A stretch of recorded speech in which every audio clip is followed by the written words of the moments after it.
तो हम लोग अब डिस्कस करेंगे इलेक्ट्रॉन ट्रांसपोर्ट सिस्टम या ईटीएस या और oxidative phosphorylation. Electron transport system के बारे में हम लोग थोड़ा सा डिस्कस किए थे कि जो NADH+ और FADH2 बनता है उनका आगे क्या होता है, किस तरह से ATP की सिंथेसिस होती है। जैसा कि हम लोगों ने देखा कि क्रेब्स साइकिल में और ग्लाइकोलिसिस में ATP का ज़्यादा फॉर्मेशन नहीं होता, 2 ATP वहाँ बनते हैं, 2 ATP क्रेब्स साइकिल में बनते हैं, लेकिन फाइनली ATP की जो मेजर सिंथेसिस होती है वो इसी इलेक्ट्रॉन ट्रांसपोर्ट सिस्टम के थ्रू होती है। तो ये इलेक्ट्रॉन ट्रांसपोर्ट सिस्टम जो है फाइनली ये इसमें क्या होता है कि इलेक्ट्रॉन फाइनली O2 के साथ जुड़ करके बनाता है, इसमें H2O बनाता है। यहाँ पे इलेक्ट्रॉन और हाइड्रोजन आयन दोनों मिल ऑक्सीजन के साथ मिल करके H2O बनाते हैं। तो ये फाइनल इसका या टर्मिनल एंड है, ऑक्सीजन जो एट लास्ट कहाँ पे जाता है। लेकिन जहाँ से स्टार्ट होता है पूरा प्रोसेस ये कई पोर्शन में डिवाइड होता है। तो सबसे पहले हम ये जान लें कि ये प्रोसेस कहाँ होती है, फिर इसके कितने स्टेप्स होते हैं इसके बारे में भी डिस्कस करते हैं। तो ये जो प्रोसेस होती है वो इनर माइटोकॉन्ड्रियल मेम्ब्रेन में होती है। ये आप माइटोकॉन्ड्रिया का स्ट्रक्चर देख रहे हैं, इसमें ये जो इन्वेजिनेटेड मेम्ब्रेन है ये इनर मेम्ब्रेन है, ठीक है। इसी के ऊपर ये सारे कॉम्प्लेक्सेज मौजूद होते हैं, एंजाइम्स मौजूद होते हैं और इसी पे सारी प्रोसीजर होती है। इसके इधर आप देख रहे हैं इंटर मेम्ब्रेनस स्पेस है, ये वाला बीच का जो स्पेस है वो इंटर मेम्ब्रेन है, और ये मैट्रिक्स है अंदर की तरफ, ये मैट्रिक्स है। तो ये जो मेम्ब्रेन है ये आपका ये पोर्शन है, इसी के ऊपर ये सारे प्रोसेस होती हैं और ये कम्प्लेक्स कई के फॉर्म में होती है। कम्प्लेक्स 1, कम्प्लेक्स 2, कम्प्लेक्स 3, कम्प्लेक्स 4 और लास्ट वाले को कम्प्लेक्स 5 भी बोलते हैं, उसके बारे में हम बाद में डिस्कस करेंगे। तो इस तरह से कम्प्लेक्स का मतलब उसमें एक सीरीज ऑफ रिएक्शन होता है, एक प्रोसेस अलग अलग होती है, इस तरह से इसको डिवाइड कर दिया गया है। तो इसमें जो स्टार्टिंग से हम चलते हैं 1 से चलते हैं, इसमें कहने का मतलब ये जो पूरी प्रोसेस है उसमें जो भी NADH2 और FADH2 बना आपका क्रेब्स साइकिल में, ग्लाइकोलिसिस में और बीच में उसके ऑक्सीडेटिव डिकार्बोक्सिलेशन फेज में, वो अब फाइनली यहाँ पे उसकी एनर्जी का यूज होगा ATP के सिंथेसिस में, तभी तो उस प्रोसेस का हमें फ़ायदा होगा, वरना NADH का बनने का मतलब क्या हुआ। तो फिर हम देखते हैं कि यहाँ पे सबसे पहले क्या होगा कि इनर माइटोकॉन्ड्रियल मेम्ब्रेन पे सारी प्रोसीजर हो रही है। Electron from NADH2 produced in mitochondrial matrix during citric cycle are oxidised by an NADH dehydrogenase. तो कॉम्प्लेक्स 1 में अगर हम ध्यान से देखें तो हम देखते हैं कि जो भी NADH बना वहाँ पे कहाँ बना था, ये मैट्रिक्स के अंदर, एक क्रेब्स साइकिल यहाँ मैट्रिक्स के अंदर होती है। ये जो NADH बना और कुछ NADH और भी आए आपके क्रेब्स साइकिल में साइटोप्लाज्म के अंदर से भी, लेकिन मेनली यहाँ पे सबसे ज़्यादा NADH का फॉर्मेशन होता है। तो ये वाला यहाँ जो बना और जो उधर से आया सब यहाँ पे आते हैं, फाइनली ये इस कम्प्लेक्स 1 से जुड़ते हैं। तो कम्प्लेक्स 1 से क्या जुड़ेगा, NADH+ या NADH2 भी कह सकते हैं, और अपना ये हाइड्रोजन शिफ्ट कर देगा इधर को, अपना इलेक्ट्रॉन इधर शिफ्ट कर देगा और NAD बना लेगा। तो हाइड्रोजन आयन जो होते हैं वो इस मेम्ब्रेन के इस पार आ जाते हैं, है ना, इंटर मेम्ब्रेनस स्पेस में आ जाते हैं, और इलेक्ट्रॉन जो होते हैं वो चले जाते हैं इस कम्प्लेक्स में। तो इस कम्प्लेक्स में ये इस तरह से मूव करते हैं, ठीक है। तो इसमें क्या होगा, electron on then transfer to ubiquinone located on या located within inner membrane. तो यहाँ पे इलेक्ट्रॉन जो है ये इस FES-FMN के थ्रू होते हुए कहाँ जाएगा, यूबिक्विनोन पे, ठीक है। यूबिक्विनोन कहाँ मौजूद है, ये आपका इनर माइटोकॉन्ड्रियल मेम्ब्रेन पे है, और यूबिक्विनोन फिर किस में चेंज होएगा, UQS2, है ना। तो UQS2 में ये चेंज हो जाएगा। तो इस तरह से हाइड्रोजन, कुछ इधर से उन्होंने हाइड्रोजन ले लिया और इलेक्ट्रॉन ले लिया, इन दोनों की हेल्प से यहाँ पे क्या फॉर्मेशन बना, UQS2 बना है। तो जिसको कि हम बोलते हैं रिड्यूस्ड यूबिक्विनोन या यूबिक्विनॉल। ये जो बना यहाँ पे ये क्या है, रिड्यूस्ड यूबिक्विनोन या यूबिक्विनॉल, ठीक है। फिर क्या होगा, ये UQS2 तो बन गया यहाँ पे, लेकिन अब क्या होगा, ये अपना इलेक्ट्रॉन जो है फिर ट्रांसफर कर देगा आगे साइटोक्रोम B को, और हाइड्रोजन को शिफ्ट कर देगा, ये किसको शिफ्ट कर देगा, इधर की तरफ, यही इंटरमेम्ब्रेनल स्पेस में, और फिर से ये वापस से अपने उसमें चेंज हो जाएगा, ठीक है। तो ये इंटरचेंजेबल होता है। आप जानते हैं कि ये UQ और UQS2 चेंज होता रहता है। ऐसा आपने देखा था वहाँ सीधी साइकिल में भी, और बल्कि सीधी साइकिल के बजाय हम उसमें कहें जो आपने देखा था लाइट रिएक्शन के अंदर भी आपने देखा था कि इस तरह का इंटरचेंज होता है। तो उसी तरह के चेंजेज यहाँ भी होते हैं। ये एक मीडिएटर की तरह है यहाँ पे यूवी किरणों, और ये इलेक्ट्रॉन को और हाइड्रोजन को आगे इस तरह से मूव कराता रहता है। तो इलेक्ट्रॉन यहाँ पे अटैच होके और हाइड्रोजन अटैच होके UQS2 बनाता है, और फिर ये अपना इलेक्ट्रॉन साइटोक्रोम बी को दे देता है और हाइड्रोजन इधर चला जाता है अंदर की तरह। तो ये जो मेम्ब्रेन होती है ये एक सिस्टम की तरह काम करती है कि इसके थ्रू ये प्रोसेस ऐसे होती है और हाइड्रोजन का मूवमेंट ऐसे होता है।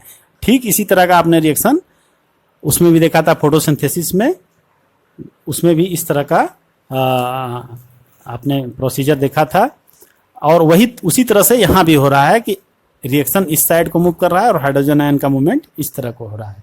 ठीक है, इसके बाद हम लोग आगे चलते हैं, देखते हैं कि इसमें क्या होता है। अब ये जो साइटोक्रोम सी पे गया तो साइटोक्रोम बी पे, बी के बाद जाएगा ये साइटोक्रोम सी पे। ठीक है, तो इस तरह से ये जो पूरा कॉम्प्लेक्स है इसको हम लोग बोलते हैं BC1 कॉम्प्लेक्स, है ना, या कॉम्प्लेक्स थर्ड भी बोलते हैं।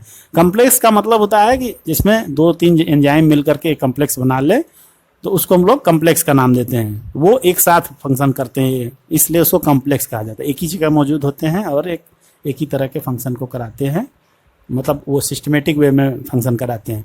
तो यहाँ पर वही है, साइटोक्रोम बी पे आया, फिर एपीएस, फिर साइटोक्रोम C1, तो ये पूरा कॉम्प्लेक्स हो गया, BC1 कॉम्प्लेक्स ही बोलते हैं इसको। तो यहाँ से इलेक्ट्रॉन इस तरह से मूव करेगा, फिर फाइनली इलेक्ट्रॉन जो है अब पहुँचेगा साइटोक्रोम सी पे। तो यूवी क्यूनोन ये जो आपका बना रिड्यूस्ड होकर के क्या बन गया था, ये यूवी क्यूनाल। तो यूवी क्यूनाल से अब जो इलेक्ट्रॉन है वो किधर मूव करेगा, साइटोक्रोम सी पे वाया BC1 कॉम्प्लेक्स, यानी electron moves from ubiquinol to cytochrome c via BC1 complex. BC1 complex ubiquinone से यहाँ आया, यहाँ से इस पे आया, इससे इस पे आया, इससे फिर साइटोक्रोम सी पे आया। और साइटोक्रोम सी मूवेबल मॉलिक्यूल है, वो मूव करता है, यहाँ आ जाता है। ठीक है, तो साइट ये पहुंच जाता है, किस पे पहुंचता है, ये कॉम्प्लेक्स 4 पे। अब हम यहाँ पे कॉम्प्लेक्स 1 की बात किए, कॉम्प्लेक्स 3 की बात किए, अब कॉम्प्लेक्स 2 की भी बात कर लेते हैं। कॉम्प्लेक्स 2 और कॉम्प्लेक्स 1 दोनों एक ही तरह काम करते हैं। कॉम्प्लेक्स 1 और कॉम्प्लेक्स 2 एक ही तरीके का काम करते हैं, बस अंतर क्या होता है कि इसका जो प्रोडक्ट बनता है इलेक्ट्रॉन का मूवमेंट होता है वो भी थर्ड पे आता है, इसमें जो इलेक्ट्रॉन का मूवमेंट होता है वो भी थर्ड पे आता है। इधर से भी इलेक्ट्रॉन थर्ड पे आया, इधर से भी आया, यानी फर्स्ट और सेकंड एक ही तरह से फंक्शन करते हैं। ये आप ध्यान दीजिएगा, ये नीचे जरूर बना है लेकिन ये इसके बाद नहीं है, ये इसके बाद नहीं है, ये फर्स्ट का भी यहीं पे आ रहा है इलेक्ट्रॉन, सेकेंड का भी यहीं पे आ रहा है। तो फर्स्ट और सेकेंड, हम इस सेकेंड को इधर भी दिखा सकते थे लेकिन बेहतर समझाने के लिए इसको बीच में रखा गया है कि दोनों तरफ से इलेक्ट्रॉन इसमें आते हैं। तो जो सेकेंड होता है वो FADH के लिए होता है, जैसा कि हम लोग डिस्कस कर रहे थे वहाँ पे कि FADH2 जो होती है उसका इलेक्ट्रॉन यहाँ पे आता है। ठीक है, तो इसमें जो FADH2 बना था वहाँ पे क्रेब्स साइकिल के अंदर, वो अब यहाँ आकर के अटैच होता है और FADH2 से FADH बन जाता है, और इस तरह से पूरा ये चेंजिंग होती है, अपने इलेक्ट्रॉन को ये ट्रांसफ़र कर देता है।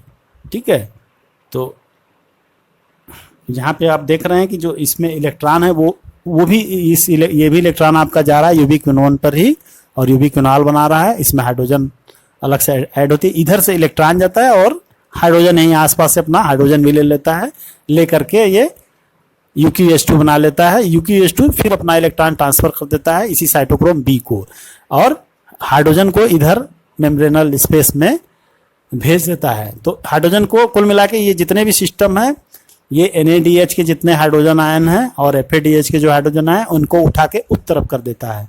ठीक है, ये आप समझिए। और इलेक्ट्रॉन को भी, इलेक्ट्रॉन को ऐसे मूव करा रहा है जबकि हाइड्रोजन को ऐसे मूव करा रहा है। ठीक है, वही लगभग आप ध्यान से देखिए, तो जो आप लाइट रिएक्शन में देख रहे थे लगभग उसी तरह का रिएक्शन यहाँ भी, उसमें इलेक्ट्रॉन का मूवमेंट भी मेम्ब्रेन के थ्रू होता था और हाइड्रोजन आयन को आपका मैट्रिक्स की तरफ आता था। तो बिल्कुल उसी तरह की ये प्रोसेस है। उसमें भी जो आपका मेम्ब्रेन था वो किस चीज़ की मेम्ब्रेन थी, थैलाक्वाइड मेम्ब्रेन थी, और यहाँ पे जो ये मेम्ब्रेन किसकी है, ये माइटोकॉन्ड्रियल मेम्ब्रेन है। लेकिन लगभग में जो उसका आप कहते हैं पैटर्न है वो बिल्कुल उसी तरह से है, बस एंजाइम अलग हो गए हैं और आर्गन अलग हो गया है, वो अलग बात है, लेकिन पैटर्न काफ़ी कुछ उससे मिलता जुलता है कि इसमें इलेक्ट्रॉन का मूवमेंट इस तरह से हो रहा है और हाइड्रोजन का मूवमेंट इस तरह से हो रहा है। इसी एनर्जी का वो यूज कर रहा है इसको इस तरफ से इस तरफ करने में। जो एनर्जी यहाँ से ऐसे इलेक्ट्रॉन के मूवमेंट के थ्रू जो कुछ एनर्जी यहाँ मिल रही है, उसी एनर्जी से वो इस तरफ हाइड्रोजन को कर ले रहा है, उसी रिएक्शन के थ्रू। मतलब ये जो हाइड्रोजन इस तरफ से इस तरफ आ रहा है वो as a result of reaction है।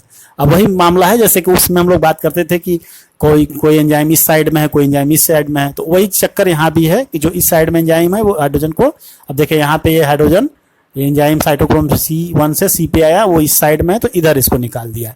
तो वही चक्कर यहाँ पर भी है, यहाँ पर भी आप देख रहे हैं FeS इस साइड में है तो वो हाइड्रोजन को इस पार छोड़ दिया उसने। इसी तरह यूबिक्विनोन भी थोड़ा सा इस साइड में है, तो UqH2 जब भी UQ में वापस से होगा तो वो हाइड्रोजन को इधर मूव कर देगा। तो इस तरह से ये इसका अरेंजमेंट इस तरह से होता है कि वो हाइड्रोजन को इस साइड से इस साइड कैरी कर देता है। तो अब मकसद क्या है, अभी हम पूरा इसको समझ लेते हैं। देखिए, मकसद हाइड्रोजन आयन का उस तरफ ले जाने का वही है जो वहाँ पे हुआ था, यानी कि जब हाइड्रोजन ग्रेडियंट इधर ज़्यादा हो जाएगा तो वो इस ATP सिंथेटेज के थ्रू पास करेगा और ATP की सिंथेसिस कराएगा। तो ज़्यादा से ज़्यादा हाइड्रोजन आयन उस साइड भेजा जाता है, ठीक है। और इसके अलावा हाइड्रोजन ग्रेडियंट भी डेवलप होता है, तो उसके बारे में भी हम डिस्कस करेंगे कि वो और कैसे ज़्यादा डेवलप होता है। तो साइटोक्रोम C पे इलेक्ट्रॉन आ गया, अब ये साइटोक्रोम C आ जाएगा कॉम्प्लेक्स 4 के ऊपर, फिर अपना इलेक्ट्रॉन ट्रांसफर करेगा कॉपर के ऊपर, कॉपर से फिर वो साइटोक्रोम A, फिर साइटोक्रोम A से साइटोक्रोम A3, फिर वो कॉपर। तो यहाँ पे 2 कॉपर कॉम्प्लेक्सेज मॉलिक्यूल्स होते हैं जो यहाँ पे इसको एक्सेप्ट करते हैं। कॉपर सेंटर इनको कहा जाता है एक्चुअली। तो यहाँ पे इस कॉम्प्लेक्स 4 में कॉपर के सेंटर हैं जो इलेक्ट्रॉन को रिसीव करते हैं, कैप्चर करते हैं। तो इस तरह से हम देखते हैं कि इलेक्ट्रॉन जो है आपका पास हो रहा है कहाँ से, कॉम्प्लेक्स 1 से कॉम्प्लेक्स 1 और कॉम्प्लेक्स 2 से कॉम्प्लेक्स 3 पे और कॉम्प्लेक्स 3 से कॉम्प्लेक्स 4 पे, यानी कह सकते हैं 1 to 4 मूवमेंट हो रहा है इसका इन इलेक्ट्रॉन ट्रांसपोर्ट चेन। और ये पूरी चेन कहाँ हो रही है, इनर माइटोकॉन्ड्रियल मेम्ब्रेन में। तो आप इस चीज़ को समझ गए होंगे कि कैसे ये होता है। इसके बाद फाइनली जो इलेक्ट्रॉन होगा वो कहाँ जाएगा, वो हम देखते हैं कि अभी हम बात कर रहे थे कि ATP की सिंथेसिस के बारे में। तो सबसे पहले हम ये देख लें कि इलेक्ट्रॉन जो है फाइनली कहाँ जाता है। तो हम जैसा कि डिस्कस किए थे कि जो फाइनली इलेक्ट्रॉन होता है वो पहुँचता है ऑक्सीजन के ऊपर, है ना, और फॉर्मेशन करते हैं H2O का। तो यहाँ पे आप देखिए जो इलेक्ट्रॉन है वो फाइनली कहाँ पहुँचा, ऑक्सीजन के ऊपर। यहाँ पे हाइड्रोजन आयन है, यहाँ पे ऑक्सीजन मॉलिक्यूल है। तो यहाँ पर जब इलेक्ट्रॉन जुड़ेगा तो ये भी आयनाइज हो जाएगा और तब फिर ऑक्सीजन और हाइड्रोजन मिलके H2O का फॉर्मेशन कर लेंगे। सिंपल सी बात है। तो इलेक्ट्रॉन यहाँ नहीं, जब इलेक्ट्रॉन जैसे इसको मिलेगा ये ऑक्सीजन इस हाइड्रोजन के साथ जुड़ करके H2O बना लेगी। तो ऑक्सीजन का पूरे रेस्पायरेशन में यही यूज है और कहीं यूज है ही नहीं। तो टर्मिनल एंड बिल्कुल लास्ट में जाके ऑक्सीजन का रोल है। तो इस तरह से हम देखते हैं कि ऑक्सीजन जो है बिल्कुल टर्मिनल एंड पे यहाँ पे अटैच होती है। इससे पहले पूरी ग्लाइकोलिसिस हो या क्रेब्स साइकिल हो या इलेक्ट्रॉन ट्रांसपोर्ट सिस्टम है, इसमें कहीं भी ऑक्सीजन अटैच नहीं होती।